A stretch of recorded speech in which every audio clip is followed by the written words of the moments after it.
Praise lord. దేవుని వాక్యం నుండి యెహెజ్కేలు గ్రంథము 34వ అధ్యాయము 27వ వచనం చదువుకుందాం.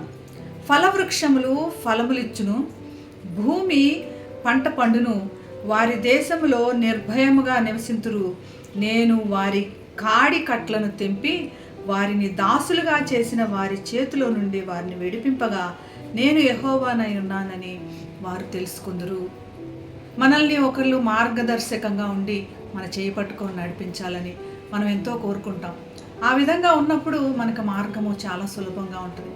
కానీ మనం ఎక్కువసార్లు తప్పుడు మార్గంలో వెళ్ళిపోయి తప్పుడు మనుషుల వల్ల మరి మార్గం తప్పిపోయి ఎలాంటి పరిస్థితులు ఎదుర్కొంటామంటే బలహీనలమైపోయి రోగం వచ్చినటువంటి పరిస్థితి, ఫలము లేనటువంటి పరిస్థితి, మార్గం తప్పిపోయి ఎక్కడికో చెదరగొట్టబడి మరి కఠిన మనస్కుల చేతిలోకి వెళ్ళిపోయి బలాత్కారుల చేతిలోకి వెళ్ళిపోయినటువంటి పరిస్థితులు మనకి దైనందిన జీవితంలో ఎదురవుతూ ఉంటాయి. కేవలము మనల్ని తప్పుడు మార్గంలో నడిపించిన వారిని బట్టి ఇలాంటివి ఎదుర్కొంటూ ఉంటాం. దేవునికి మొరపెడతా ఉంటాం, దేవుడా మరి ఇటువంటి పరిస్థితుల్లో నుంచి మమ్మల్ని బయటికి తీసుకురామని.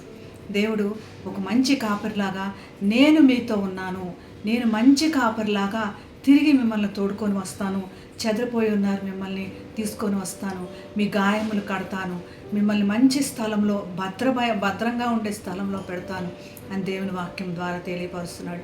ఇటు చెదరగొట్టబడి మోసపోయి కేవలము మనకి సరైన మార్గం చెప్పేవారు లేక ఇటువంటి పరిస్థితులను ఎదుర్కొంటున్నాం. మనకి దేవుని వాక్యం ఎంతో ధైర్యపరుస్తుందా ఉంటుంది.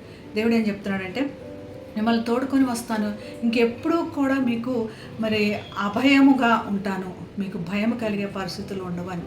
దేవుని స్తుతిద్దాం, గణపరుద్దాం. ఎందుకంటే ప్రతి ఒక్కళ్ళు స్వలాభం చూసుకొని మనల్ని మోసం చేసే వాళ్ళే ఎక్కువగా మనకి ఈ లోకంలో ఎదురవుతున్నారు. ఇటువంటి పరిస్థితుల్లో దేవుణ్ణి మనం సహాయం అడగాలి. మమ్మల్ని సరైన మార్గంలో నడిపించి ప్రభువాలి.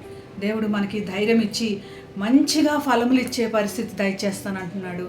ఫలములు చెట్లు మరి భూమి కూడా ఫలించి మరి ఎలాగైతే ఫలభరితంగా ఉంటుందో నిర్భయంగా ఉంటామో ఆ విధమైన పరిస్థితులు దేవుడు దయచేస్తానంటున్నాడు.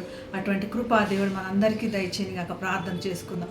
పరిశుద్ధమైన యేసయ్య, మరి మాకు సరైన మార్గదర్శకంగా మంచి కాపరిగా ఉండేది నువ్వు మాత్రమే తండ్రి. ఇటువంటి పరిస్థితుల్లో నుంచి అన్ని మమ్మల్ని బయటకు తీసుకురమ్మని యేసు నామమున ప్రార్థిస్తున్నాం తండ్రి. Amen. Have a blessed day. God bless you.